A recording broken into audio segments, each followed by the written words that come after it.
Hi everyone, Attorney Ahmed Yagzan from the American Dream Law Office here with you. I'm going live today because we have some questions that we get regularly from clients and potential new clients that would need to be addressed.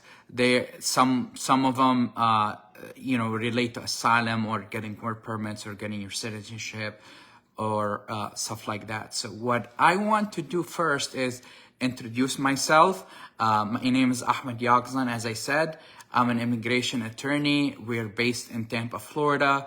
We have a lot of offices all over the state of Florida, and we have an office in Washington, D.C. and New York. I've been doing immigration law for about 15 years now, and we only do immigration, and we specialize in immigration, and I don't do anything else. And I do cases all over the country. As I said, some of the questions we get from potential new clients. We also get questions from people online. We do have a lot of following online. So if you have any questions for my next live, you are more than welcome to post it in the comments of this video, and I'll be able to respond to it next time I go live, which would be next week. So one of the questions that we get regularly is from Cuban clients who ask us if they can apply for a humanitarian parole. And the answer to that question really depends on whether you're here in the United States or you're overseas. If you are overseas and you have a relative here in the United States, living here in the United States, you will be able to actually get that relative to apply for humanitarian parole for you to come here to the U.S. Now, Cubans do actually get paroled in if they come in legally to the United States, and then they will be able to apply for adjustment of status under the Cuban Adjustment Act. But that's a different type of parole. That's a parole that's only for people from Cuba, and there is a special adjustment of status statute for them. So if you come here to the United States and you come here legally as a Cuban citizen on a visitor visa or something like that, you will be able to get paroled into the United States and be able to actually adjust your status. There are different types of parole, and not all parole actually allows you to stay here in the United States or get admitted for permanent residence. So you might want to talk to an immigration attorney to make sure that the parole that you get allows you to become a permanent resident down the road. Now, the second question that we got is, and we get this a lot, we have clients that we've been representing for a very long time on asylum cases, and especially in Florida, we have a lot of asylum cases in Florida, so the interview dates are very backlogged. So in order for you to actually expedite your interview date, there are some things to do. One of them is have a humanitarian reason to do it. For example, if you have a sick relative who really needs status here in the United States, you can actually ask for an expedited hearing.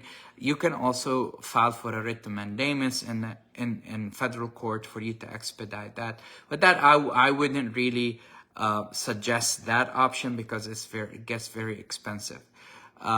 But there are things to do, and what I would do is I would speak to an immigration attorney to see if you can expedite your interview or not. We do these requests all the time. So if you want to call us, the number is 1-888-963-7326, and we are open 24/7. So you're more than welcome to actually do it and schedule a consultation with me, and I'll be able to discuss your options with you.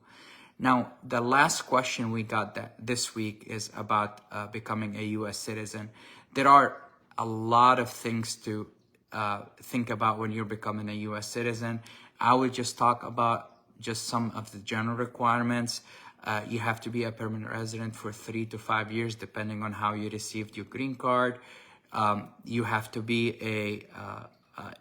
a person of good moral character. So you have to prove that you've never been arrested or anything like that. The third thing is physical presence in the United States. You have to meet a certain amount of time in the United States as a permanent resident. for you to be actually able to apply for citizenship. You have to have paid your taxes. You have to have not been convicted of a crime within the 3 to 5 years preceding your application. So there are a lot of requirements, and it's very hard to actually, we can have a live just about citizenship. But just suffice it to know, when I actually did my citizenship, I hired an attorney to help me do it. I know it's an easy application to do and all of that stuff, but if you actually want to apply for anything with the USCIS, I honestly would hire an attorney to do it. So if, again, as I said, if you are wanting to apply for citizenship, you can call us. The number is 1-888-963-7326. Or if you're from outside the United States, we do have a WhatsApp number, which is +1 727-301-9328. Now, this is the last thing as a public service announcement. If you have anything that you've been waiting on immigration-wise, I would suggest that you hire an attorney right now to take care of it. There was a raise in the fees for immigration in April. That should not deter you. The problem is if there is a change in the administration and the policies change, you might be stuck and might not be able to do what you are wanting to do. So if you have anything like you're applying for citizenship or anything like that, I would go ahead and apply for it right now and get it done before November, because we don't know what happens during presidential and congressional elections. So if you have anything that you've been putting off to apply for, please don't wait. Hire an attorney, get it done, and get it done as soon as possible. Again, the number is 1-888-963-7326. We are all over Florida, and we do cases all over the country. Call us, comment with your questions, and I'll be more than happy to answer them next time I go live. Thank you guys so much, and have a wonderful day.